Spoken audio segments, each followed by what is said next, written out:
काय घटना घडली आणि आज काय निकाल झाला? बोरामणी तिहेरी हत्याकांड प्रकरणातील मुख्य आरोपी शंकर मस्के याची पत्नी राणी मस्के, त्यांची मुलगी दीक्षा मस्के व मुलगा धीरज मस्के या तिघांचा जामीन अर्ज दाखल केलेला होता. त्यावर सुनावणी होती.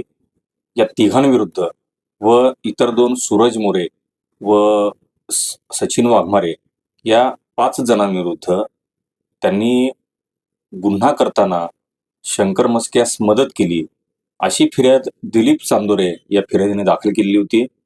पोलिसांनी तपास करताना साक्षीदारांचे जबाब नोंदवले. त्या जबाबामध्ये सुद्धा या सर्वांनी मुख्य आरोपीला गुन्हा करताना मदत केली असा आरोप केलेला होता. परंतु दोषारोपपत्र दाखल करताना पोलिसांनी मुख्य आरोपीला पळून जाण्यास मदत केली असा या बाकी 5 जणांविरुद्ध आरोप केलेला होता. त्यामुळे ही विसंगती, तसेच या प्रकरणातील तपास आता पूर्ण झालेला आहे. या युक्तिवादाप्रमाणे न्यायालयाने या तिघांचा जामीन मंजूर केलेला आहे. सूरज मोरे व सचिन वाघमारे या दोघांचा जामीन यापूर्वीच मंजूर केलेला होता. घटना ज्यावेळी घडली त्यावेळी सूरज मोरे हा उमरगा येथील तालमाड या त्याच्या गावी होता व सचिन वाघमारे हा बिदर येथील त्याच्या हॉटेलमध्ये होता आणि ते दोघेही तिथे असल्याचे सीसीटीव्ही फुटेजचे पुरावे आम्ही रेकॉर्डर अभिलेखावर दाखल केलेले होते आणि ते घटनेच्या वेळी तिथे नव्हते असा युक्तिवाद होता. त्याचप्रमाणे ही घटना घडत असताना शेजारी राहणाऱ्या एका ऐश्वर्या मस्के या विटनेसचा एक जबाब रेकॉर्ड करण्यात आला होता.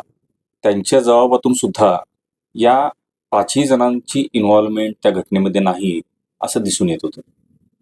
म्हणजे ते त्याच्या जे पत्नी मुलगी ते घटनेच्या दिवशी कुठं होते? संशयाला शंकर मस्के होते, त्यांची पत्नी मुलगा कुठं घटना सरकार पक्षाने जे काही साक्षीदार, तपास अधिकाऱ्याने जे काही साक्षीदार या प्रकरणात नोंदवलेले आहेत, त्या साक्षीदारांच्या जबाबातून घटना घडताना धीरज मस्के हा हॉटेलमध्ये झोपलेला होता.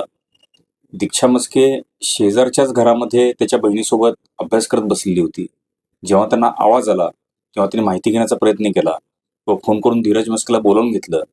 त्यावेळी मुख्य आरोपी शंकर मस्के याने त्याला तिथून निघून जाण्यास सांगितलं. अशा पद्धतीचा एक पुरावा रेकॉर्डवर आलेला आहे.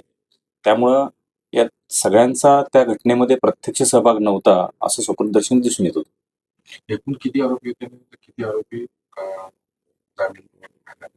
एकूण 6 आरोपी होते. त्यापैकी मुख्य आरोपी शंकर मस्के, त्याची पत्नी राणी मस्के, मुलगी दीक्षा मस्के, मुलगा धीरज मस्के व त्यांचे रिलेटिव्ह सूरज मोरे व सचिन वाघमारे असे एकूण 6 आरोपी यामध्ये होते.